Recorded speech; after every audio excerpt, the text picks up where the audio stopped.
ไม่สงค่ะกูก็ตอนเดียวก็เขาก็มามีไว้ตีลอยจ้างเนาะลอยจ้างเมืองนายก็ไม่ทันเตะอ่อนแต่ก็เขาคืนกว่าด้วยตั้งอื่นไม่ยังเนี่ยในเติมมีหมอกกาวมองนี่นะไม่หนาวอ่ะก็มาเตะอ่อนแต่ก็เขาคืนกว่าด้วยตั้งหนึ่งค่ะเนาะอันนี้เตะเป็นทำจ้างเนี่ยลอยจ้างเขาโม่ทำจ้างเนี่ยอยู่เนาะว่าลอยจ้างเขาโม่อยู่เมืองนายค่ะก็แต่อ่อนขึ้นกว่าด้วยตั้งเหนือกล้องมุงค่ะขึ้นอ่ะง่ายอันนั้นก็จะเป็นอันนั้นเดี๋ยวเป็นกล้องมุกเก่าเนาะเอาพอเต็มมาเลย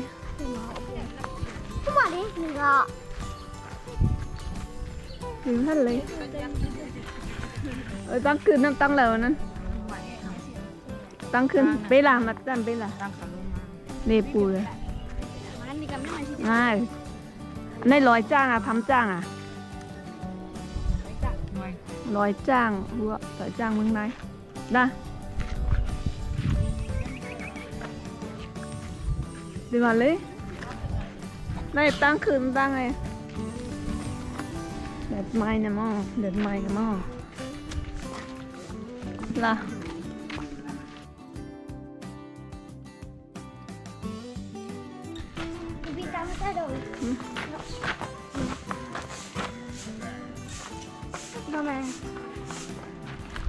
แม่ตั้งคืนคนเฮ็ดใหม่ก็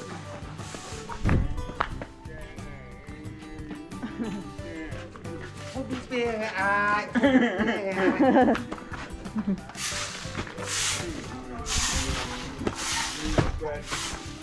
นี่อันนั้นจะเป็นตั้งคืนค่ะกูก็หยอกเริ่มอายหยอกเริ่มอาย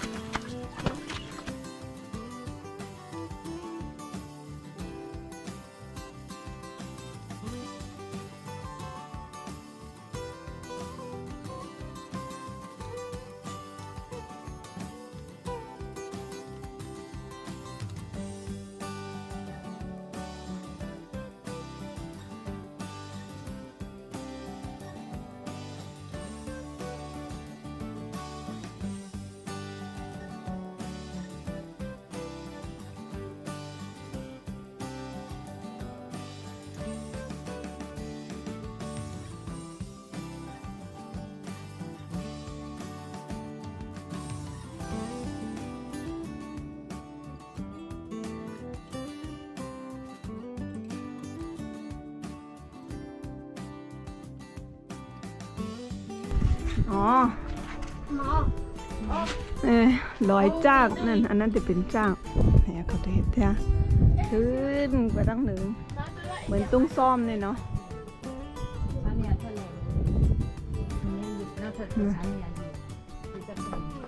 ขึ้นไปตั้งหนึ่งสูงขึ้นแล้วอ่ะ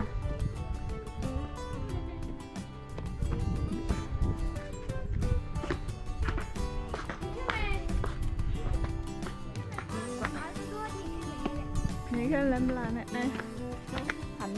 หันเบ่งเมืองนายอ่ะพอขึ้นมาสูงได้หันทั้งหมดอ่ะไม่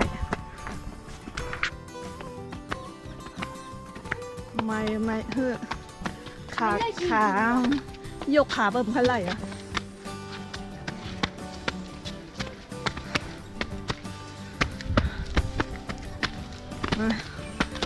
หันเบ่งเมืองนายอ่ะขึ้นหัวแทงตั้งหนึ่งไปถึง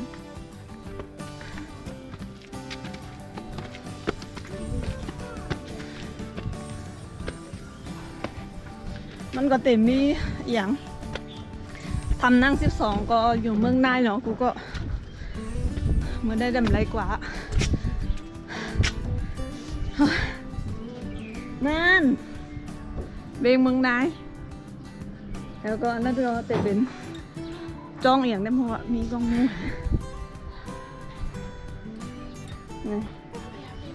เลยว่าเป็นเมืองนายตั้งเงินนาบ่เขียวหมด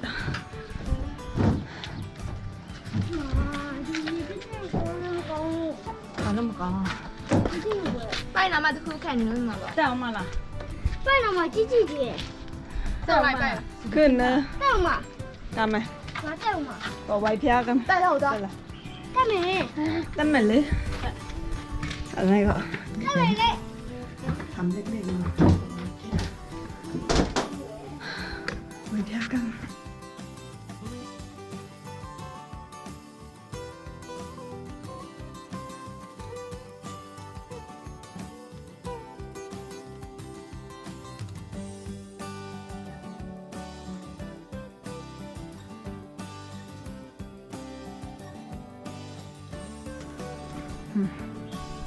อันนี้จะเป็นกล้องบูเนาะ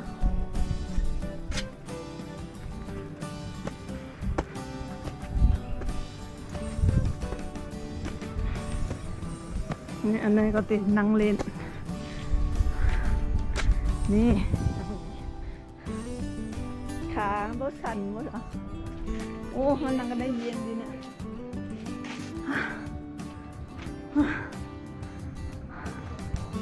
เฮ้อ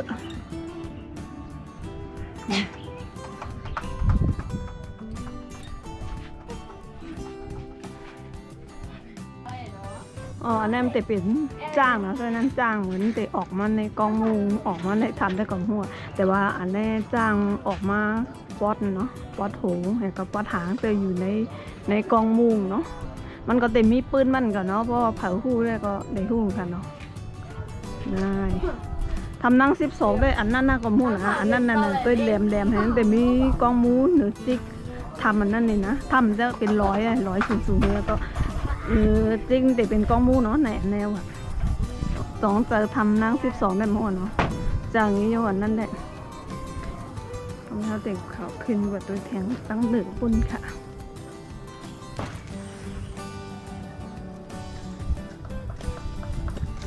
น่ะอันนั้นจะเป็นกองมู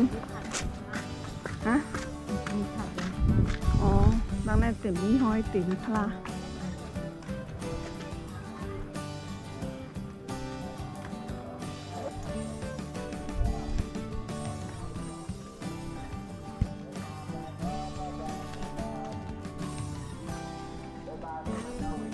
นาย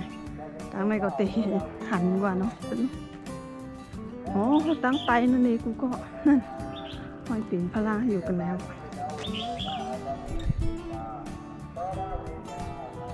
นายห้อยติ่มพลาว่ะห้อยติ่มพลาเห็ดตัวก็ตั้งอ้นเนาะเป็นส่วนเป็นหน้าเป็นบอเต้หมดนี่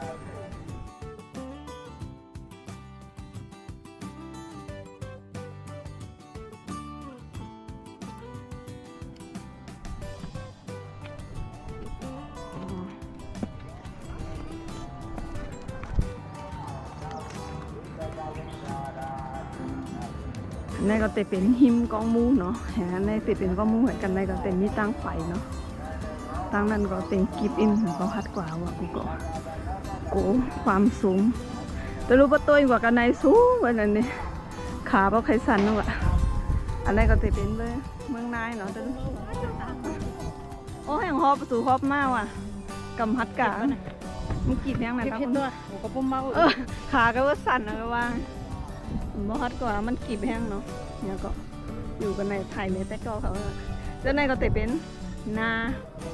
แล้วก็อันนี้ก็จะเป็นเวียงเมืองนายแล้วก็ยาวแต่ก็ทั้งอุ่นบอนเนาะแต่ว่าเป็นบ้านนึงหรือว่าเป็นเมืองนายเหมือนกันในของนายกูก็สวยมากสูงน่ะนะก็อยู่กันในตัวกว่าได้สูงพอเขาตัวเห็นไหนได้แหลมสูงน่ะแต่ก็ได้สูงนะในตั้งใจทำไรก็ลงกว่าขึ้นเอาวะมาถ่ายในใต้กอคนหน้าอย่างนี้เหมือนลงในแคนอินนะเมื่อคืนในเฮิร์น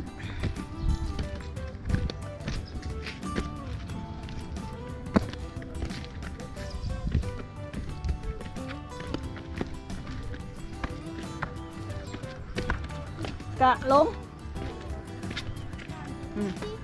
อะไรก็ลงเพื่อนเรากูก็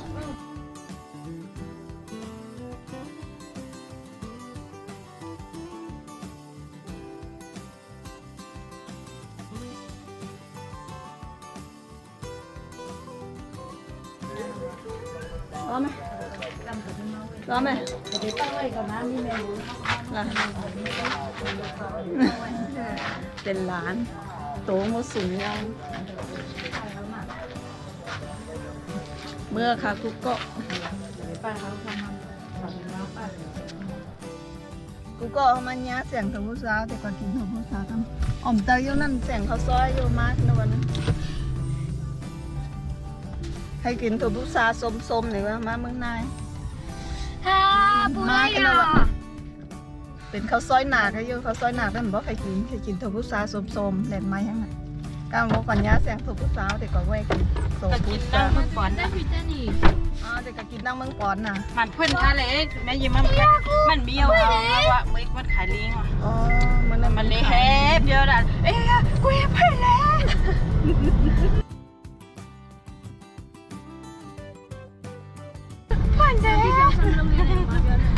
ถือว่าแตกมันผ่านเนาะ เอ้ยกูยังเพื่อนเลยแอม เวลากินน้องเมืองปอนน่ะมันได้เป็นเหลือนฮาเนาะมันก้นกึนน่ะเบิ่งกินเสียงอ่ะมันมีอ่ะ